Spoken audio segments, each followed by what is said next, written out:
আরামবাগ বাসস্ট্যান্ডে অস্ত্র উদ্ধার কাণ্ডে পুলিশের জালে 2 অভিযুক্ত। আরামবাগ পুলিশের বড় সাফল্য। আরামবাগ বাসস্ট্যান্ডে অস্ত্র উদ্ধার কাণ্ডে তদন্তে নেমে আরামবাগ পুলিশ পালিয়ে যাওয়া অভিযুক্তদের মধ্যে 2 জনকে ছত্তিশগড় থেকে আটক করে গ্রেপ্তার করে। উল্লেখ্য, গত 11 মে সন্ধ্যায় আরামবাগ থানায় খবর আসে যে হুগলি জেলার আরামবাগ থানার অন্তর্গত 14 নম্বর ওয়ার্ডের আরামবাগ বাসস্ট্যান্ডের হকার্স মার্কেটের 2য় তলায় একটি ছাদে পাটের সুতোয় গাঁথা কাঁচা বোমার মতো দেখতে কিছু জিনিসপত্র এবং বিভিন্ন ধরনের তলোয়ার পরিত্যক্ত অবস্থায় রাখা রয়েছে।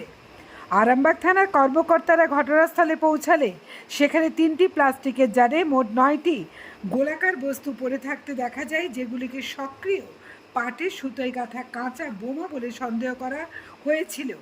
এছাড়াও একটি প্লাস্টিকের ব্যাগের ভিতরে বিভিন্ন ধরনের 11টি তলোয়ার রাখা অবস্থায় পাওয়া যায়। অবিলম্বে বোমা শনাক্তকরণ এবং নিষ্ক্রিয়করণ দলকে বিষয়টি জানানো হয়। আরামবাগ থানার আইনের প্রাসঙ্গিক ধারায় এফআইআর দায়ের করাও হয়। তদন্ত চলাকালীন এখনও পর্যন্ত 2 জন অভিযুক্তকে গ্রেপ্তার করা হয়েছে। একজন এসকে বাদশাহ এবং অপরজন এসকে লালচাঁদ। এদের 2 জনকেই গ্রেপ্তার করে আদালতে তোলা হয়। মহামান্য আদালত তাদের 6 দিনের পুলিশ হেফাজত মঞ্জুর করেছেন বলে জানা গেছে।